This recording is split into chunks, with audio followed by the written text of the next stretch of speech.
Hi hello my beautiful souls. നമസ്കാരം. നമ്മൾ ഇന്ന് നോക്കാൻ പോകുന്ന ടാരോ ട്രീഡിംഗ്. നിങ്ങളുടെ സ്നേഹബന്ധത്തിൽ ഒരു തേർഡ് പാർട്ടി ഉണ്ടെങ്കിൽ നിങ്ങളുടെ വ്യക്തിക്ക് ആ ഒരു തേർഡ് പാർട്ടിയോടുള്ള കറണ്ട് ഫീലിംഗ് എന്താണ്? ഒപ്പം നിങ്ങളോടുള്ള ഒരു കറണ്ട് ഫീലിംഗ് എന്താണ്? തീർത്തും അവിചാരിതമായിട്ടാണ് ഈ ഒരു വീഡിയോ നിങ്ങളുടെ മുന്നിലേക്ക് എത്തിയത് എങ്കിൽ ഈ വീഡിയോയ്ക്ക് പിന്നിൽ ഒരു ഡിവൈൻ പർപ്പസ് ഉണ്ട്. ഒരു ബന്ധത്തിലേക്ക് മൂന്നാമതൊരാൾ കടന്നു വരിക എന്ന് പറയുമ്പോൾ അത് എത്രത്തോളം വേദനാജനകമാണ് എന്ന് നമുക്കെല്ലാവർക്കും അറിയാം. ഈ ഒരു ഡിവൈൻ റീഡിങ്ങിലൂടെ നിങ്ങൾക്കൊരു ഡിവൈൻ ഗൈഡൻസ് ലഭിക്കുമാറാകട്ടെ എന്ന് പ്രാർത്ഥിച്ചുകൊണ്ട് നമുക്ക് റീഡിങ്ങിലേക്ക് പോകാം. നിങ്ങൾ സ്നേഹിക്കുന്ന വ്യക്തിയുടെ മുഖം നിങ്ങളുടെ മനസ്സിലേക്ക് കൊണ്ടുവരിക. അവരുടെ പേര് ഒരു 3 പ്രാവശ്യം മനസ്സിൽ പറയുക.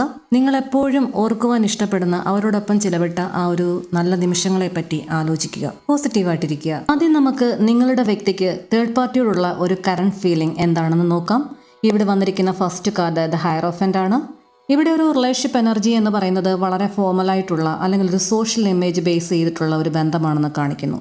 ഒരു ലവ് കെമിസ്ട്രി എന്നതുകൊണ്ടല്ല, ഒരു ഡ്യൂട്ടി, ഒരു കമ്മിറ്റ്മെന്റ് അപ്പിയറൻസ്, അതുപോലെ തന്നെ ഒരു ഫാമിലി പ്രഷർ, സൊസൈറ്റി എനർജി ഇതിനെയൊക്കെ സൂചിപ്പിക്കുന്നു. അതായത് നിങ്ങളുടെ വ്യക്തിയുടെ ഒരു ഫാമിലിയെ പറ്റിയാണ് ഈ സൂചിപ്പിക്കുന്നത്. Formal energy. ഇതൊരു സ്പിരിച്വൽ സോൾമേറ്റ് വൈബൊന്നുമല്ല, ഒരു സ്റ്റെബിലിറ്റി ലുക്ക് മെയിൻറ്റെയിൻ ചെയ്യാനുള്ള ഒരു ശ്രമത്തെ സൂചിപ്പിക്കുന്നു. നിങ്ങളുടെ വ്യക്തിക്ക് ഒരു ഡ്യൂട്ടി അല്ലെങ്കിൽ കമ്മിറ്റ്മെന്റ് ഇതിനെയൊക്കെ ബേസ് ചെയ്ത് അവിടെ നിന്നേ പറ്റുള്ളൂ എന്ന് മനസ്സിലാക്കുന്നു. നെക്സ്റ്റ് വന്നിരിക്കുന്ന കാർഡ് ഒരു 7 ഓഫ് വാണ്ട്സ് കാർഡാണ്. ഒരു ഡിഫൻസീവ് മോഡിനെ സൂചിപ്പിക്കുന്നു. Constantly explaining himself. Third party സൈഡിൽ ഒരു പീസ് എന്ന് പറയുന്നത്, സമാധാനം എന്ന് പറയുന്നത് ആൾക്ക് കിട്ടുന്നില്ല. അവർ തമ്മിലുള്ള ആർഗ്യുമെന്റ്സ്, ഈഗോ ക്ലാഷസ്, അതുപോലെ തന്നെ ഇൻസെക്യൂരിറ്റിയൊക്കെ ഈ ഒരു ബന്ധത്തിൽ അവർക്ക് ഫീൽ ചെയ്യുന്നുണ്ട്. ശരിക്കും ഒരു ഫൈറ്റ് മോഡിലാണ് നിങ്ങളുടെ വ്യക്തി ഇപ്പോൾ, ഒരു റിലാക്സ് മോഡിലേ അല്ല. നമുക്കൊരു സമാധാനമില്ലാത്ത ഒരു ബന്ധത്തിൽ തുടരുമ്പോഴുള്ള ആ ഒരു ഇൻസെക്യൂരിറ്റി, ആ ഒരു ഫീലിനെ സൂചിപ്പിക്കുന്നു. Next card page of wants ആണ്.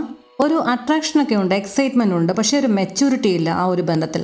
ചിലരുടെ കേസിൽ, എല്ലാവരുടെയും അല്ല, ചിലരുടെ കേസിൽ ശക്തമായ തേർഡ് പാർട്ടിയുടെ ഇൻഫ്ലുവൻസ് തന്നെ കാണിക്കുന്നുണ്ട്. ഇതൊരു ലോങ് ടേം ഇമോഷണൽ ഡെപ്തുള്ള ബന്ധമൊന്നുമല്ല, പക്ഷേ മോർ ലൈക്ക് ചില ക്യൂരിയോസിറ്റി, ഫിസിക്കൽ സ്പാർക്ക്, ഇതിൻ്റെയൊക്കെ പുറകെ പോയി തേർഡ് പാർട്ടിയിൽ പെട്ടുപോയ ആളുകളുടെ എനർജിയും കാണിക്കുന്നു. നമ്മൾ കളിയായി പറയാറില്ലേ, കൗതുകം ലേശം കൂടുതലാ, അങ്ങനെ പറ്റിപ്പോയ ഒരു ബന്ധം. നെക്സ്റ്റ് വന്നിരിക്കുന്ന 10 ഓഫ് സോർട്സ് കാർഡാണ്. ഒരു ബിഗ് റെഡ് ഫ്ലാഗ് എനർജിയെ സൂചിപ്പിക്കുന്നു. അതായത് ഈ ഒരു ബന്ധത്തിലെ, അവർ തമ്മിലുള്ള ആ ഒരു തേർഡ് പാർട്ടി ബന്ധത്തിലെ ഒരു റെഡ് ഫ്ലാഗ് ആണ് ഈ ഒരു 10 ഓഫ് സോർട്സ് സൂചിപ്പിക്കുന്നത്. വളരെ വലിയൊരു പെയിൻ, ഒരു ചതി, എക്സോഷനെയൊക്കെ സൂചിപ്പിക്കുന്നു. Third party connection already draining ഔട്ടാണ്. അതായത് ഒരു ബന്ധമൊക്കെ എന്നേ ഫിനിഷായി പോയ ഒരവസ്ഥ. ചില കമ്മിറ്റ്മെന്റ് കൊണ്ട് മാത്രം അത് തുടർന്നുകൊണ്ട് പോകുന്നു. നിങ്ങളുടെ പേഴ്സൺ ഒരു മാരീഡ് പേഴ്സൺ ആണെങ്കിൽ തന്നെയും ഒരു കുട്ടികൾ അല്ലെങ്കിൽ സോഷ്യൽ കമ്മിറ്റ്മെന്റ്, ഇതൊക്കെ കൊണ്ട് ആ ഒരു ബന്ധം തുടരുന്ന അവസ്ഥയും സൂചിപ്പിക്കുന്നു. ഈ ഒരു തേർഡ് പാർട്ടി റിലേഷൻഷിപ്പിലോടുള്ള ഒരു ഫീലിംഗിന്റെ ഒരു സമ്മറി ചോദിക്കുന്ന സമയത്ത് ഒരു കമ്മിറ്റ്മെന്റ് ഇമേജ് മെയിൻറ്റെയിൻ ചെയ്യുന്ന ഹയറോഫന്റ് കാർഡ് വന്നിട്ടുണ്ട്. ബട്ട് കോൺസ്റ്റന്റ്ലി ഡിഫെൻഡിങ് മോഡാണ്. അതാണ് 7 ഓഫ് വാണ്ട്സ് സൂചിപ്പിക്കുന്നത്. അട്രാക്ഷൻ ഓൺലി സർഫസ് ലെവലാണെന്ന് സൂചിപ്പിക്കുന്നു പേജ് ഓഫ് വാണ്ട്സ് എന്ന് പറയുന്നത്. ഇൻസൈഡ് വളരെ പെയിനാണ്, എൻഡിങ് എനർജിയെ സൂചിപ്പിക്കുന്ന കാർഡാണ് 10 ഓഫ് സോർട്സ്. ഒരിക്കലും ഈ ഒരു ബന്ധം എന്ന് പറയുന്നത് ഒരു പീസ്ഫുൾ ലവ്വേ അല്ല, സമാധാനമില്ലാത്ത അവസ്ഥ. അത് തേർഡ് പാർട്ടിക്കും അതെ, നിങ്ങളുടെ വ്യക്തിക്കും അതെ. ഇനി നമുക്ക് നിങ്ങളുടെ വ്യക്തിക്ക് നിങ്ങളോട് ഇപ്പോഴുള്ള ഒരു കറണ്ട് ഫീൽ എന്താണെന്ന് നോക്കാം. വന്നിരിക്കുന്ന കാർഡുകൾ എന്ന് പറയുന്നത് king of cups, 8 of pentacles, 4 of pentacles and hermit. ഈ ഒരു സ്പ്രെഡ് കാണിക്കുന്നത് വളരെ ആശ്വാസകരമായിട്ടുള്ള ഒരു കാര്യമാണ്. എനർജി കംപ്ലീറ്റ്ലി ഡിഫറെൻ്റ് ആണ് ഈ ഒരു കാർഡ് സ്പ്രെഡിനകത്ത്. കിങ് ഓഫ് കപ്സ് സൂചിപ്പിക്കുന്നത് ഒരു ഡീപ്പ് ഇമോഷണൽ ലവ് ആണ് നിങ്ങളോടുള്ള. അതായത് മേ നോട്ട് ഷോ ഓപ്പൺലി. അതായത് നിങ്ങളുടെ വ്യക്തി ഉള്ളിൻ്റെ ഉള്ളിൽ അങ്ങേയറ്റം നിങ്ങളെ സ്നേഹിക്കുന്നു. അതായത് നിങ്ങളോടുള്ള ഒരു സ്നേഹം എന്ന് പറയുന്നത് ഒരു വളരെ മെച്യൂർഡ് ആയിട്ടുള്ള ഒരു ലവ് ആണ്. ഒരു റിയൽ ആയിട്ടുള്ള ഒരു കെയർ ഒക്കെ അവർക്ക് ലഭിച്ചിട്ടുള്ളത് നിങ്ങളുടെ ഭാഗത്തു നിന്നാണെന്ന് കാണിക്കുന്നു. ഇമോഷണൽ അറ്റാച്ച്മെന്റിനെ സൂചിപ്പിക്കുന്നു. നിങ്ങൾ തമ്മിലുള്ള ഒരു പ്രൊട്ടക്റ്റീവായിട്ടുള്ള ഒരു ഫീലിംഗ്. ഈ കാർഡ് എന്ന് പറയുന്നത് does not come for casual attraction. ഇതൊരു ക്യാഷ്വൽ അട്രാക്ഷൻ അല്ല, ശരിക്കും മനസ്സുകൊണ്ടുള്ള സ്നേഹമാണ് ഈ സൂചിപ്പിക്കുന്നത്. നെക്സ്റ്റ് വന്നിരിക്കുന്ന 8 ഓഫ് പെന്റക്കിൾസ് സൂചിപ്പിക്കുന്നത് ഈ ഒരു ബന്ധത്തിൽ കുറെ കൂടി വർക്ക് ചെയ്യണം, കുറെ കൂടി ഇൻവെസ്റ്റ് ചെയ്യണം എന്നൊക്കെ ചിന്തിക്കുന്ന ഒരു എനർജിയാണ്. നിങ്ങൾ തമ്മിലൊരു ബ്രേക്കപ്പ് എനർജി അല്ലെങ്കിൽ ഒരു നോ കോൺടാക്ട് എനർജിയൊക്കെ ആണെങ്കിൽ ഈ ഒരു ബന്ധത്തിൽ ഒരു എഫേർട്ട് കൊണ്ടുവരണം. അതുപോലെ തന്നെ നിങ്ങൾ തമ്മിലുള്ള ഒരു കോൺഫ്ലിക്റ്റ് എല്ലാം തന്നെ പറഞ്ഞ് അവസാനിപ്പിച്ച് ഒരു റിപ്പയർ ഒക്കെ ചെയ്ത് ഈ ഒരു ബന്ധം കുറച്ചുകൂടി നന്നായിട്ട് മുന്നോട്ട് കൊണ്ടുപോകണം എന്നവർ ചിന്തിക്കുന്നു. അവർ വളരെ സൈലന്റ് ആയിട്ട് ഇരിക്കുന്നു എന്നൊക്കെ നിങ്ങൾക്ക് തോന്നുന്നുണ്ടെങ്കിൽ തന്നെയും അവരുടെ മൈൻഡ് ശരിക്കും ഈ ഒരു ബന്ധത്തിന് വേണ്ടിയിട്ട് വർക്ക് ചെയ്യുന്നുണ്ട്. എത്രയൊക്കെ ശ്രമിച്ചെങ്കിൽ തന്നെയും അവർക്ക് ഈ ഒരു ബന്ധത്തിൽ നിന്നും ഒരിക്കലും വിട്ടുപോകാൻ സാധിക്കുന്നില്ല. ഒരു ഹോൾഡിംഗ് ഓൺ എനർജിയാണ് കാണിക്കുന്നത്. ലെറ്റിംഗ് ഗോ ഒന്നും അവർക്ക് റെഡിയല്ല. ശരിക്കും നിങ്ങളിൽ നഷ്ടപ്പെട്ടു പോകുമോ എന്നൊരു പേടിയുമുണ്ട്. അല്പം ഒന്ന് ബ്രേക്കപ്പായി ഇരിക്കുന്ന ഒരു എനർജി ആണെങ്കിൽ നിങ്ങൾ വേറെ എവിടെയെങ്കിലും ഒരു കമ്മിറ്റഡ് ആയിട്ടുണ്ടോ, നഷ്ടപ്പെട്ടു പോയിട്ടുണ്ടോ എന്ന് പേടിക്കുന്ന ഒരു എനർജിയെ സൂചിപ്പിക്കുന്നു. അതായത് ഒരു പൊസസീവ് എനർജി എന്ന് പറയും. സ്ലൈറ്റ് ആയിട്ടുള്ള ഒരു പൊസസീവ് എനർജി, വിട്ടുകൊടുക്കാൻ വയ്യ. ഹെർമിറ്റ് കാർഡ് ഒരു വളരെ ആഴത്തിൽ ചിന്തിക്കുന്ന ഒരു എനർജിയാണ്. Not reacting impulsively. ശരിക്കും ചിന്തിച്ചേ ഇനി പ്രവർത്തിക്കുകയുള്ളൂ. Self reflection മോഡിലാണ്. പാസ്റ്റിൽ നിങ്ങൾ തമ്മിലുള്ള ഒരു ലൈഫിനിടയിൽ എന്തെങ്കിലുമൊക്കെ വീഴ്ചകൾ അവരുടെ ഭാഗത്തു നിന്ന് വന്നിട്ടുണ്ടെങ്കിൽ, അവരായിരുന്നു ശരി എന്ന് പറഞ്ഞ് മാറി നിൽക്കുന്ന ഒരു കാലഘട്ടമൊക്കെ നിങ്ങൾക്കിടയിൽ ഉണ്ടായിട്ടുണ്ടെങ്കിൽ, ശരിക്കും വിധി അവരെ ചില കാര്യങ്ങൾ പഠിപ്പിക്കുന്നുണ്ട്. അവരുടെ തെറ്റുകൾ എന്താണെന്ന് മനസ്സിലാക്കാൻ, അവരുടെ സാഹചര്യം മനസ്സിലാക്കാൻ, എവിടെയാണ് നിൽക്കുന്നതെന്ന് മനസ്സിലാക്കാൻ, ആർക്കൊപ്പമാണ് കംഫർട്ട് എന്ന് മനസ്സിലാക്കാൻ, എല്ലാം തന്നെ യൂണിവേഴ്സ് തന്നെ പഠിപ്പിക്കുന്ന ഒരു പാഠത്തെ പറ്റി സൂചിപ്പിക്കുന്നു. നിങ്ങളോടുള്ള നിങ്ങളുടെ പേഴ്സന്റെ ഒരു കറന്റ് ഫീൽ സമ്മറി നോക്കുന്ന സമയത്ത് നിങ്ങളോടുള്ള സ്നേഹത്തിന്റെ ഒരു ഇമോഷണൽ ഡെപ്തിനെ സൂചിപ്പിക്കുന്ന കാർഡാണ് കിങ് ഓഫ് കപ്സ് എന്ന് പറയുന്നത്. നിങ്ങൾക്ക് നിങ്ങളുടെ ഒരു ബന്ധത്തിൽ ശരിക്കും ഒരു എഫേർട്ട് അവരിട്ടെങ്കിൽ മാത്രമേ ഇതിന് മുന്നോട്ട് പോവുകയുള്ളൂ എന്ന് പഠിപ്പിക്കുന്ന ഒരു കാർഡാണ് 8 ഓഫ് പെൻറ്റക്കിൾസ്. ഹോൾഡിംഗ് ടൈറ്റ്ലി, നിങ്ങളെ വളരെ വിട്ട് കളയാനാകാതെ പിടിച്ചു വെക്കുന്ന ഒരു എനർജിയാണ് 4 ഓഫ് പെൻറ്റക്കിൾസ്. ഡീപ്പ് റിഫ്ലക്ഷനെ സൂചിപ്പിക്കുന്ന ഒരു കാർഡാണ് ഹെർമിറ്റ് എന്ന് പറയുന്നത്. യൂണിവേഴ്സ് തന്നെ നിങ്ങളുടെ ബന്ധത്തിൽ ഇടപെടുന്നു. ഈ ഒരു ബന്ധം ഒരു ലോങ് ടൈം കാർമിക് കണക്ഷനാണ് ചിലരെ സംബന്ധിച്ച് എന്ന് കാണിക്കുന്നു.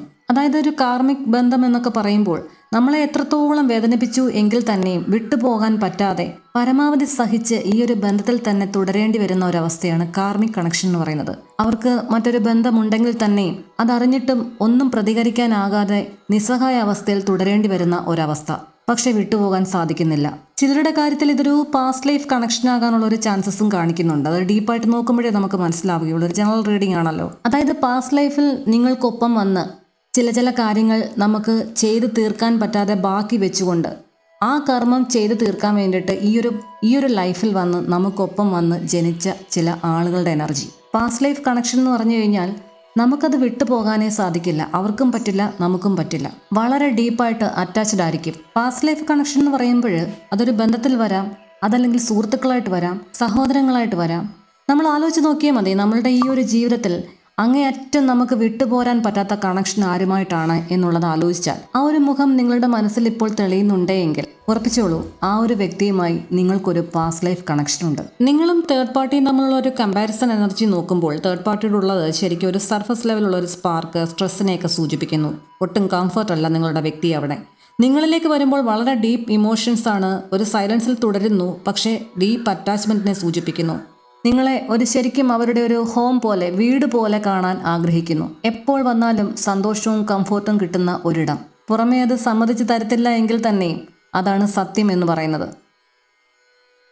ഈ ഒരു ബന്ധത്തിൻ്റെ ഒരു ഫ്യൂച്ചർ ഔട്ട്കമായിട്ട് വന്നിരിക്കുന്നത് 5 ഓഫ് പെൻറ്റക്കിൾസ് ആണ്.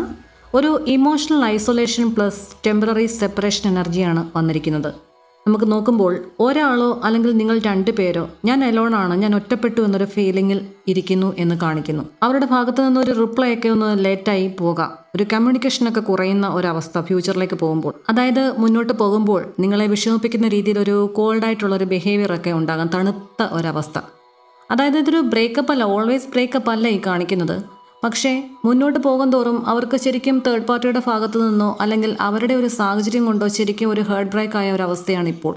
അതിൽ നിന്നും അവർ ഇമോഷണലി കരകയറേണ്ടിയിരിക്കുന്നു. അതുപോലെ തന്നെ ശരിക്കും ഒരു ഹീലിംഗിലൂടെ നിങ്ങളുടെ വില എന്താണെന്നൊക്കെ അവർ മനസ്സിലാക്കേണ്ടിയിരിക്കുന്നു. ഒരു തേർഡ് പാർട്ടിയുടെ ഭാഗത്തൊരു 10 ഓഫ് സോർട്സ് കാർഡിന്റെ എനർജി ഓൾറെഡി വന്നതുകൊണ്ട് തന്നെ 5 ഓഫ് പെൻറ്റക്കിൾസ് ആണ് ഫ്യൂച്ചർ ഔട്ട്കമായിട്ട് വന്നിരിക്കുന്നത്. ഈ ഒരു സാഹചര്യത്തിൽ ചിലർക്ക് ഇത് ചില കാര്യങ്ങൾ നഷ്ടപ്പെട്ടു പോയതുപോലെയുള്ള ഒരവസ്ഥ. ഒരു തേർഡ് പാർട്ടി ഇൻഫ്ലുവൻസ് ഒക്കെ കാരണം നിങ്ങൾ അല്പം ഒരു അകലമെടുത്ത് മാറി നിന്ന് കാണും, അല്ലെങ്കിൽ നിങ്ങൾക്കിടയിൽ ഒരു ബ്രേക്കപ്പ് എനർജി വന്നു കാണും. അപ്പോഴേക്കും ശരിക്കും ആശ്വസിപ്പിക്കാൻ ഒരാളില്ല, എന്ത് ചെയ്യണമെന്നറിയാത്ത അവസ്ഥ. ഇതിനോടൊപ്പം ഒരു ഫിനാൻഷ്യലായിട്ടുള്ള അതല്ലെങ്കിൽ ഒരു സോഷ്യൽ പ്രഷറിനെ കൂടി ഈ ഒരു ബന്ധത്തിൽ ഇമ്പാക്ട് ചെയ്യുന്നു എന്ന് കാണിക്കുന്നു. കണ്ടുകൊണ്ടിരിക്കുന്ന നിങ്ങൾ വിഷമിക്കേണ്ടുന്ന ഒരു കാര്യമില്ല. 5 ഓഫ് പെൻറ്റക്കിൾസ് എന്ന് പറയുന്നത് പെർമനന്റ് ആയിട്ടുള്ള ഒരു എൻഡിങ് കാർഡല്ല. ഇത് നിങ്ങൾക്കിടയിലുള്ള ഒരു സ്ട്രഗ്ലിംഗ് ആയിട്ടുള്ള ഒരു ഫേസിനെ സൂചിപ്പിക്കുന്നു, ഒരു പരീക്ഷണ കാലഘട്ടം. പക്ഷേ ചില പാഠങ്ങൾ പഠിക്കേണ്ടുന്ന ഒരു പീരീഡ്. അസ്ട്രോളജിയിൽ നിങ്ങളുടെ ജാതകം ഉൾപ്പെടെ പരിശോധിക്കുന്ന സമയത്ത് ഇതിനകത്തൊരു ശനിയുടെ ഇൻഫ്ലുവൻസ് അല്ലെങ്കിൽ രാഹു, കേതു, ഇങ്ങനെ ഏതെങ്കിലും ഈ ഒരു 3 ഗ്രഹങ്ങളിൽ ഏതെങ്കിലും ഒന്നിൻ്റെ ഒരു ഇൻഫ്ലുവൻസ് ശരിക്കും വന്നിട്ടുണ്ടാകാം. എസ്പെഷ്യലി സാറ്റൻ ഇൻഫ്ലുവൻസ്, ശനി. ഒരു വ്യക്തിയുടെ ഏറ്റവും പ്രധാനപ്പെട്ട ബന്ധത്തിൽ കയറി കളിക്കുന്ന ആളാണ് ശനി എന്ന് പറയുന്ന പ്ലാനറ്റ്. സ്ഥിരതയില്ലാതെ നമ്മളുടെ ജീവിതത്തിൽ വന്നു കയറുന്ന ബന്ധങ്ങൾക്കെല്ലാം തന്നെ ഒരു സ്ഥിരത കൊണ്ടുവരാൻ, ചിലത് നമ്മൾക്ക് ആപ്റ്റായിട്ടുള്ള കാര്യങ്ങളല്ലാത്തതെല്ലാം തന്നെ നമ്മളെ വിട്ടുപോകാൻ നമ്മളെ ലെസൺസ് പഠിപ്പിക്കുന്ന കാലഘട്ടം തരുന്ന കർമ്മകാരകനാണ് ശനി എന്ന് പറയുന്നത്. ശനി വരുന്ന ജീവിതം എന്ന് പറയുമ്പോൾ ശരിക്കും പ്രാർത്ഥനകളെല്ലാം തന്നെ ശക്തമാക്കുക, വിശ്വാസം കൊടുത്ത് പ്രാർത്ഥിക്കുക, അത് ഏത് മതമാണെങ്കിലും. ഫ്യൂച്ചറിലേക്ക് പോകുന്ന സമയത്ത് നിങ്ങളുടെ ഒരു സമയമൊക്കെ ഒന്ന് മാറി വരുന്ന സമയം, ഗ്രഹസ്ഥിതി മാറുന്ന സമയം, ഒരു തേർഡ് പാർട്ടി കണക്ഷൻ വീക്കാകുന്ന ഒരു എനർജിയിലേക്ക് പോകാം. ഒരു സമയം ശരിക്കും അവർക്ക് തോന്നുന്നുണ്ടാകാം നിങ്ങളെ അവർക്ക് ഡിസർവ് ചെയ്യുന്നില്ല, അവരുടെ ഒരു പ്രവൃത്തി കൊണ്ട്, തേർഡ് പാർട്ടിയിലേക്ക് പോയ ഒരു പ്രവർത്തനം കൊണ്ട്. അതിൻ്റെ ഒരു കുറ്റബോധം, അവർ ഇനി നിങ്ങളെ സമീപിച്ചു കഴിഞ്ഞാൽ നിങ്ങൾ അക്സെപ്റ്റ് ചെയ്യുമോ എന്ന് പറയുന്ന ഒരു പേടി, ഒരു ഫിയർ ഓഫ് റിജക്ഷനെയൊക്കെ സൂചിപ്പിക്കുന്നു. ഇത് കണ്ടുകൊണ്ടിരിക്കുന്ന നിങ്ങളുടെ ഒരു ബർത്ത് ടൈമൊക്കെ വെച്ചിട്ട് ഈ ഒരു സമയം അല്ലെങ്കിൽ പ്ലാനറ്റ് പൊസിഷനൊക്കെ ഓക്കെ ആണെങ്കിൽ എത്രയും പെട്ടെന്ന് ഒരു കമ്മ്യൂണിക്കേഷൻ നിങ്ങളുടെ അരികിലേക്ക് വരും. അതല്ലാത്തവർക്ക് ഒരു ഡിലേ വരുന്നുണ്ടെങ്കിൽ അത് നിങ്ങളുടെ ഒരു ഗ്രഹത്തിൻ്റെ ഒരു ഇൻഫ്ലുവൻസ് കൊണ്ടാണെന്ന് മനസ്സിലാക്കുക. അതിൻ്റെ പരിഹാരം ചെയ്ത് മുന്നോട്ട് പോവുക. നിങ്ങളുടെ ഈ ഒരു ബന്ധത്തിൻ്റെ ഫ്യൂച്ചർ എന്ന് പറയുന്നത് അത്ര ഈസി ആയിരിക്കില്ല. പക്ഷേ ഇമോഷണൽ ട്രൂത്ത് എല്ലാം തന്നെ സർഫസിലേക്ക് വരും. നിങ്ങൾ ചില സത്യങ്ങൾ മനസ്സിലാക്കും.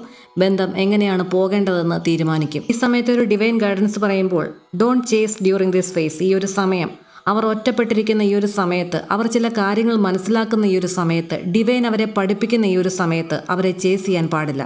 നിങ്ങളുടെ ഈ ഒരു ആബ്സെൻസിലൂടെയാണ് യൂണിവേഴ്സ് അവരെ ചില കാര്യങ്ങൾ പഠിപ്പിക്കുന്നത്. അതിന് നിങ്ങളായിട്ട് തന്നെ യൂണിവേഴ്സിനെ അനുവദിക്കുക.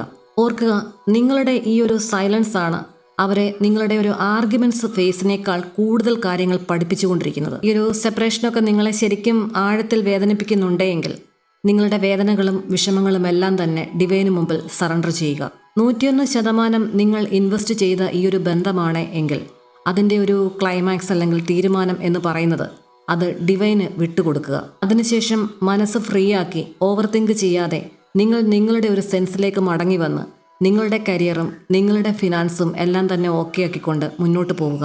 അവരെ നിങ്ങളെക്കാളേറെ നിങ്ങൾ സ്നേഹിച്ച് അവർക്കൊപ്പം ഇത്രയും നാൾ നിന്നിട്ടുണ്ടെങ്കിൽ ഇനി നീതി കിട്ടേണ്ടത് നിങ്ങൾക്കാണ്. നിങ്ങളെ ഉപേക്ഷിച്ച് തേർഡ് പാർട്ടിയിലേക്ക് പോയ വ്യക്തി നിങ്ങളെയും അവരെയും തമ്മിലൊരു കമ്പാരിസൺ ഒക്കെ നടത്തി കാര്യങ്ങളൊക്കെ വ്യക്തമായി മനസ്സിലാക്കി മടങ്ങി വരട്ടെ. ഈ ഒരു ബന്ധം മുന്നോട്ട് കൊണ്ടുപോകണമോ വേണ്ടായോ എന്നുള്ള ഒരു തീരുമാനം അത് നിങ്ങളുടെ മാത്രമാണ്. നിങ്ങളുടെ സാഹചര്യങ്ങൾ അനുസരിച്ച് നിങ്ങൾ നല്ലൊരു തീരുമാനമെടുക്കുക. അപ്പോൾ ഇതൊക്കെയായിരുന്നു നമുക്ക് കിട്ടിയിരിക്കുന്ന ഒരു ഡിവൈൻ മെസ്സേജസ് എന്ന് പറയുന്നത്. ഈ ഒരു റീഡിംഗ് നിങ്ങൾക്ക് റെസൊണേറ്റ് ചെയ്തിട്ടുണ്ടെങ്കിൽ യൂണിവേഴ്സിന് നന്ദി പറയുക. ദിവസേനയുള്ള ഡെയിലി ഡിവൈൻ ടാരോട്ട് ഗൈഡൻസിനായി നമ്മുടെ ഈ ഒരു ചാനൽ സബ്സ്ക്രൈബ് ചെയ്യുക. ഈ ഒരു റീഡിങ്ങിൽ പറഞ്ഞിട്ടുള്ള എല്ലാ പോസിറ്റീവായിട്ടുള്ള കാര്യങ്ങളും നിങ്ങൾ നിങ്ങളുടെ ജീവിതത്തിലേക്ക് അട്രാക്റ്റ് ചെയ്യുക. നെഗറ്റീവായിട്ടുള്ളതും നിങ്ങളെ ഒരുപാട് വിഷമിപ്പിക്കുന്നതുമായിട്ടുള്ള എല്ലാ കാര്യങ്ങളും സുപ്രീം പവറിന് മുമ്പിൽ, ദ ഡിവൈന് മുമ്പിൽ സറണ്ടർ ചെയ്യുക. മനസ്സ് തീർത്തും ഫ്രീ ആക്കിക്കൊണ്ട് മുന്നോട്ട് നീങ്ങുക. ഇതൊരു ജനറൽ റീഡിംഗ് ആണ്. എല്ലാവർക്കും റെസൊണേറ്റ് ആകണമെന്നില്ല. നിങ്ങളുടെ കരിയർ അതുപോലെ തന്നെ റിലേഷൻഷിപ്പ് എന്നിവയിൽ സംബന്ധിച്ചൊരു സുപ്രധാന തീരുമാനം എടുക്കേണ്ടുന്ന ഒരു ഘട്ടമാണെങ്കിൽ തീർച്ചയായിട്ടും ഒരു പേഴ്സണൽ റീഡിംഗ് എടുക്കാൻ ശ്രമിക്കുക. എൻ്റെ പേഴ്സണൽ റീഡിങ്ങിൻ്റെ നമ്പർ ഞാൻ സ്ക്രീനിൽ കൊടുത്തിട്ടുണ്ട്. അതിലേക്ക് മെസ്സേജ് അയക്കുകയോ കോൾ ചെയ്യുകയോ ചെയ്യുക. പേഴ്സണൽ റീഡിങ്ങിന് പേയ്മെൻ്റ് ഉണ്ട്. ഇനി ഒരു പേഴ്സണൽ റീഡിംഗ് എടുക്കാൻ പറ്റാത്ത ആളുകൾക്ക് വേണ്ടിയിട്ട് ധാരാളം വീഡിയോസ് ഈ ഒരു ചാനലിൽ അപ്ലോഡ് ചെയ്തിട്ടുണ്ട്. അവ ഓരോന്നായിട്ട് എടുത്ത് കണ്ടു കഴിഞ്ഞാൽ തന്നെ മുന്നോട്ടുള്ള യാത്രയ്ക്ക് അത് നിങ്ങൾക്കൊരു സഹായകമാകും. അതുപോലെ തന്നെ ദിവസേനയുള്ള എൻ്റെ പ്രാർത്ഥനകളിൽ നിങ്ങളെ ഉൾപ്പെടുത്തുന്നതിനായി നിങ്ങളുടെ പേരും നാളും ചേർത്ത് കമൻറ്റ് ചെയ്യുക. തീർച്ചയായും നിങ്ങളെ എൻ്റെ പ്രത്യേക പ്രാർത്ഥനകളിൽ ഉൾപ്പെടുത്തുന്നതായിരിക്കും. നിങ്ങൾ സ്നേഹിക്കുന്ന വ്യക്തി പൂർണ്ണമായും നിങ്ങളിലേക്ക് മടങ്ങി വരുവാനും നിങ്ങളുടെ ബന്ധത്തിൽ ഒരു തേർഡ് പാർട്ടി ഉണ്ടെങ്കിൽ ആ ഒരു തേർഡ് പാർട്ടി ഭാവിയിൽ ഒഴിവായി നിങ്ങളുടെ ബന്ധം ഏറ്റവും സന്തോഷവും സമാധാനവുമായ രീതിയിൽ മുന്നോട്ട് പോകാൻ എല്ലാവിധ അനുഗ്രഹങ്ങളും ഉണ്ടാകുമാറാകട്ടെ എന്ന് ഈ ഒരു യൂണിവേഴ്സിനോട് പ്രാർത്ഥിച്ചുകൊണ്ട് നിർത്തുന്നു. നന്ദി, നമസ്കാരം. Thank you universe.